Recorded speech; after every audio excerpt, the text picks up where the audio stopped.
కాదు, కింద ఇడ్లీ ఉంది చూడండి. ఇడ్లీ సాంబార్ ఫస్ట్. ఇంకా గుడ్ మూడ్ గుడ్ ఫుడ్ అన్నట్టు ఫస్ట్ ఫుడ్ పడితే కానీ ఈ మైండ్ సెట్ అవ్వదు. అయితే షార్ట్ పెట్టేసిన తర్వాత ఫస్ట్ ఎవరు కాల్ చేస్తారు చూద్దాం. రెగ్యులర్గా అందరూ షార్ట్స్ చూస్తూ ఉంటారు కదా. మార్నింగ్ ఫ్లైట్ మిస్ అయింది అని ఎవరికి తెలుసు చూద్దాం అనుకుంటే మా బుడ్డోడు కాల్ చేశాడు, శాండీ యశు వాళ్ళ అబ్బాయి కాల్ చేసి, పెద్దమ్మ ఫ్లైట్ మిస్ అయిందా? అలా ఎలా మిస్ అయింది, మీ టైంకి వెళ్తారు కదా అని అడుగుతున్నాడు. అవును బేటా మిస్ అయింది అంటే, మేము ఫ్లైట్ మిస్ చేసుకునేంతవరకు బాగానే ఉంది, నీ స్కూల్ మిస్ చేసుకోకు అని చెప్పేసి ఫోన్ పెట్టేశాం. ఏమో అండి, ఎప్పుడు ఇలా జరగలేదు. అండ్ ఇప్పుడు కూడా అసలు మాకు దేన్ని అలా ఎంజాయ్ చేస్తూ ఉంటాం. కానీ ఎందుకు మిస్ అయింది, అమ్మ ఎందుకు ఇలా చేసింది అన్నది మా question.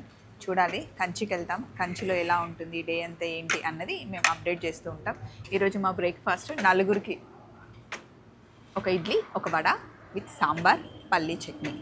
Have a nice day అండి. ఇంతకీ మీ బ్రేక్ఫాస్ట్ ఏంటి రండి, కామెంట్ బాక్స్లో మాట్లాడుకుందాం. Bye bye.